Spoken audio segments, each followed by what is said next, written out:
If we could paint the picture for ourselves, it's the 8th day of the Miluim, the 8th day of the inauguration of the Mishkan. This was the day upon which the Mishkan would now start to work. Until now, there was great celebration, there was preparation, but this is the day that the service would now begin.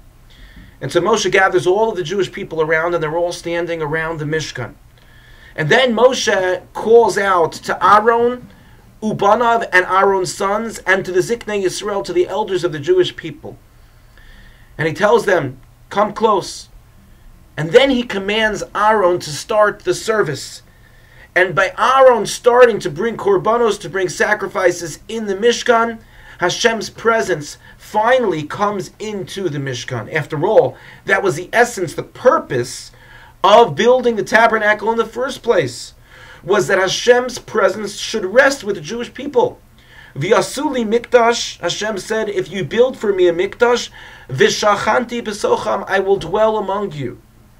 And so all that was left was for Aaron to start beginning the service, and the Bnei Yisrael to then see the cloud and God's presence come into the Mishkan.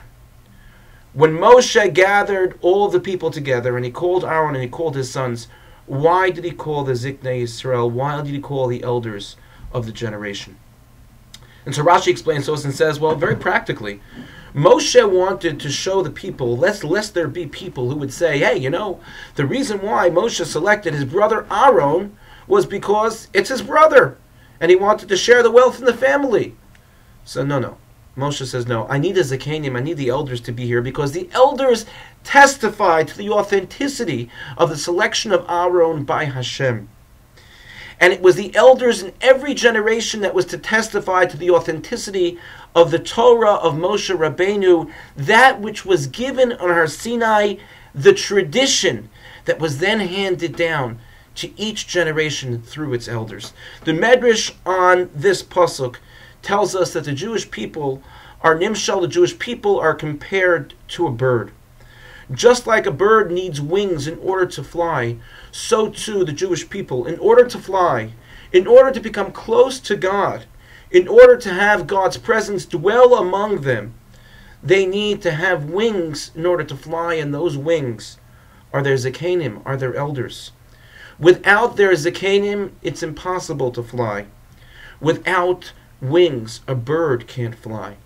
And so in every generation, when we're tasked with all different kinds of challenges and possibilities, good possibilities, struggles and challenges, we look to our leaders, we look to our elders, we look to our Zekanim, our Torah luminaries, and we ask them for guidance, to guide us in the right direction based upon the Masorah, the tradition that's been handed down to them all the way, from generations to generation, from Moshe Rabbeinu and Har Sinai. That's what Moshe did on that very day, on that Yom HaShemini, when he established the Kehuna and that Aaron should serve as the Kohen Gadol in the Mishkan.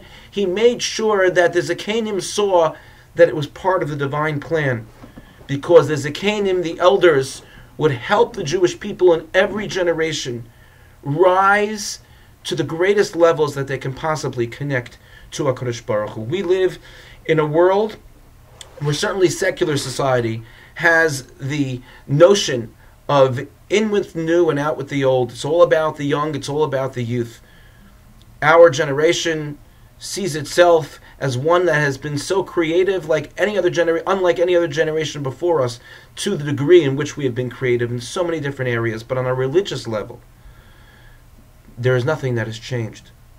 On a religious level, the Jewish people have their Torah luminaries, their Zekanim, who guide us through the challenges of life. The challenges of connecting to the Ribono Shel Olam on a regular basis need to be through the connection, through the Masorah, the tradition that's been handed down directly through the generations via Moshe Rabbeinu. Let us be zoche, let us merit that indeed we become close to God, and that we recognize the value of our Torah luminaries, our Talmidei Chachamim, to guide us in every way that we approach the Ribono Shel Olam, and by doing so, we will be zoche, we will merit to truly build a relationship with God in which we will feel spiritually fulfilled and continue to grow throughout our lives. Thank you for listening, and have a good Shabbos.